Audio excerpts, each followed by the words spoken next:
Hello friends and welcome back to Nishu Creative. आज की video kids where पर है। गर्मियां आने वाली हैं और गर्मियों में बच्चों को हल्के और सॉफ्ट कपड़ों की जरूरत होती है। इसी को ध्यान में रखते हुए आज हम आपको 4 से 5 साल के बच्चे के पजामे की कटिंग एंड स्टिचिंग बताएंगे। तो चलिए इसे बनाना स्टार्ट करते हैं। यहाँ पर मैंने प्योर कॉटन फैब्रिक का यूज किया है। गर्मियों में कॉटन फैब्रिक बच्चे और बड़े दोनों के लिए बहुत अच्छा होता है। अब फैब्रिक को लेंगे और फैब्रिक को इस तरह से 4 फोल्ड करके रख लेना है। यहाँ पर मैंने 30 इंच पर एक मार्क किया है और इसकी कटिंग कर ली है। ये मार्किंग लेंथ के अकॉर्डिंग होती है। अगर बच्चे की लेंथ कम हो तो आप उसके अकॉर्डिंग ही इस लेंथ को निकाल लें। फैब्रिक की कटिंग करने के बाद अब जो इस फैब्रिक की किनारियां होती हैं उनको कट करके अलग कर देना है। फैब्रिक की जो ओपन साइड्स हैं वहां से इस फैब्रिक को इस तरह से फोल्ड करते हुए 9 इंच का मार्क करके इसको कट कर लेना है। अब यहाँ पर फैब्रिक 4 फोल्ड है, तो सबसे पहले हम फैब्रिक की लेंथ को देख लेते हैं कि फैब्रिक की लेंथ हमें किस तरह से निकालनी होती है। तो जो रेडी लेंथ है वो है 24 इंच। इसमें हम प्लस करेंगे 4 इंच तो आएगा हमारा 28 इंच। तो टोटल लेंथ हम इसकी लेंगे 28 इंच। ऊपर से फैब्रिक को सीधा करने के लिए सबसे पहले एक स्ट्रेट लाइन ड्रॉ कर लेंगे। अब इस लाइन से हम 28 इंच पर एक मार्क करेंगे। दोनों साइड मार्क करके यहाँ भी एक स्ट्रेट लाइन ड्रॉ कर लेंगे। तो अभी हम देख लेते हैं फैब्रिक की विड्थ को कैसे निकालना होता है। तो यहाँ पर इसकी विड्थ हम हिप के अकॉर्डिंग निकालते हैं। तो यहाँ बच्चे का हिप है वो है 24 इंच।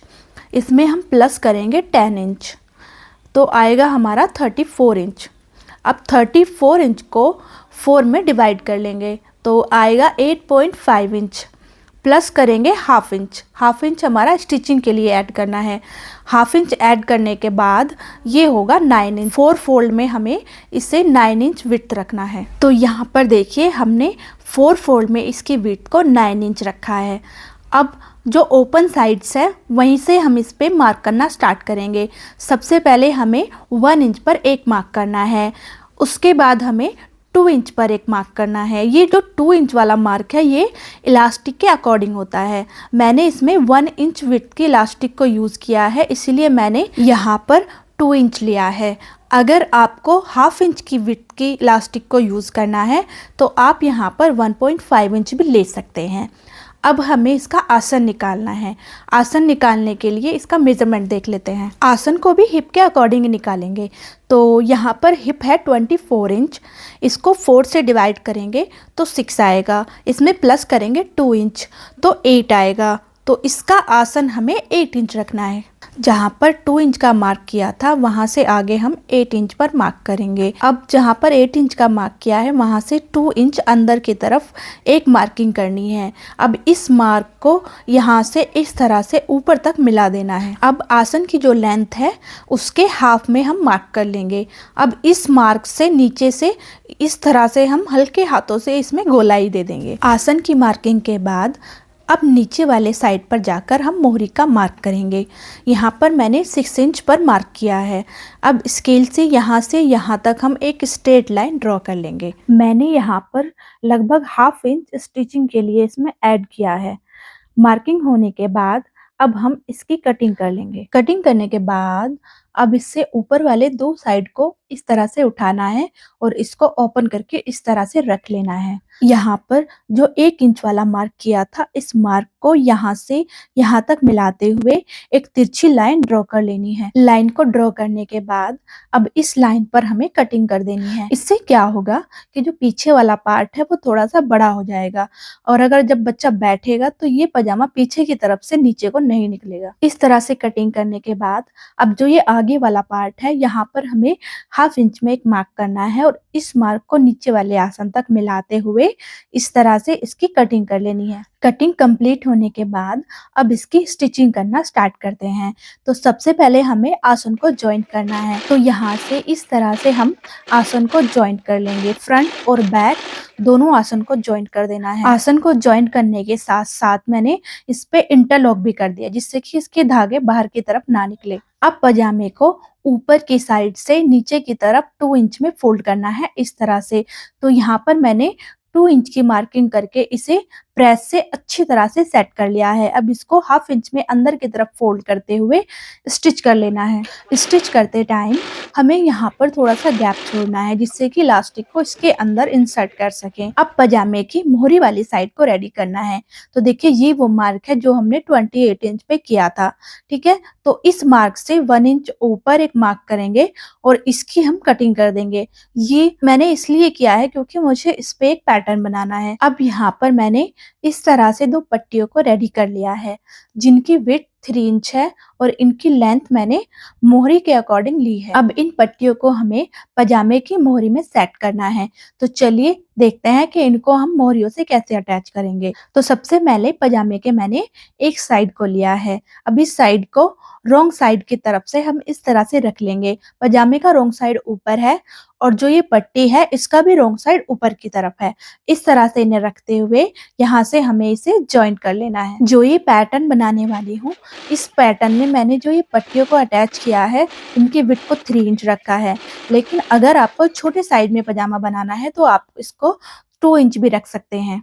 तो इस तरह से मैंने इसको यहाँ पर जॉइंट कर लिया है। अब ये सिलाई को मैं अंदर की तरफ रखते हुए मुझे इस पे एक टॉप स्टिच लगा देनी है। इस तरह से हमें दूसरी साइड में भी इस पट्टी को जॉइंट कर लेना है। ये देखिए यहाँ पर ये पट्टी कुछ इस तरह से जॉइंट हो गई है। अब फैब्रिक को सीधी तरफ से रखते हुए इस पट्टी को इस तरह से फोल्ड कर देंगे। अब यहाँ पर हमें एक पाइपिंग का यूज करना है।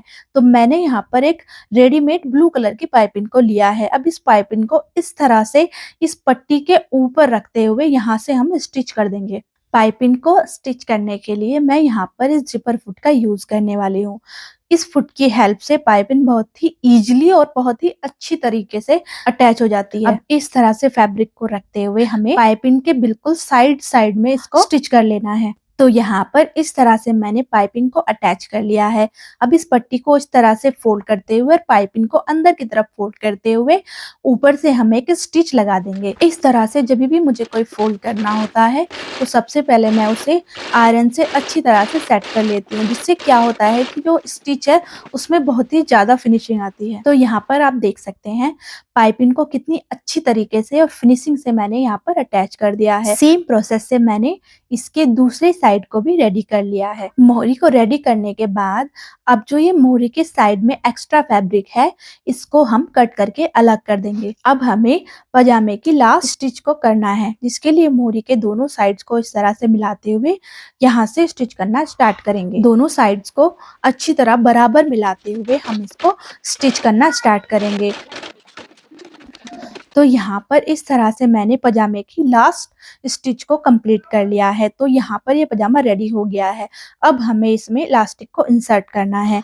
इस इलास्टिक की विड्थ 1 इंच है और इसकी लेंथ को मैंने 17.5 इंच रखा है। इलास्टिक की लेंथ कितनी रखनी है उसके लिए आप बच्चे का कोई भी पैंट या पजामा जिसमें इलास्टिक हो वहां से उसको मेजर करके यहाँ पर इलास्टिक की लेंथ को रख सकते हैं। अब एक सेफ्टी पिन की हेल्प से पजामे में मैंने यहाँ पर जो गैप रखा था वहां से इसको अंदर की तरफ इंसर्ट करते जाना है। पजामे में इलास्टिक को डालने के बाद अब इसके दोनों साइड्स को पकड़ते हुए यहाँ से हम स्टिच कर देंगे।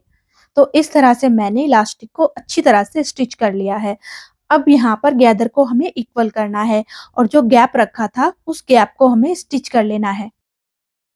अब इलास्टिक को अच्छी तरह से सेट करने के लिए हम इलास्टिक के सेंटर में एक स्टिच करेंगे, जिससे कि इसके गैदर सब जगह इक्वली आए। अब पजामे को राइट साइड में फ्लिप करके इसको अच्छे से आयरन कर देंगे। तो यहाँ पर ये पजामा बनकर रेडी है। इस तरह से आप खुद से फैब्रिक को सिलेक्ट करके अपने बच्चों के लिए सॉफ्ट एंड कंफर्ट पजामे को बना सकते हैं। अगर आपको ये वीडियो यूजफुल लगी हो तो वीडियो को लाइक और चैनल को सब्सक्राइब कर देना। फिर मिलते हैं किसी नेक्स्ट वीडियो में। तब तक के लिए बाय बाय।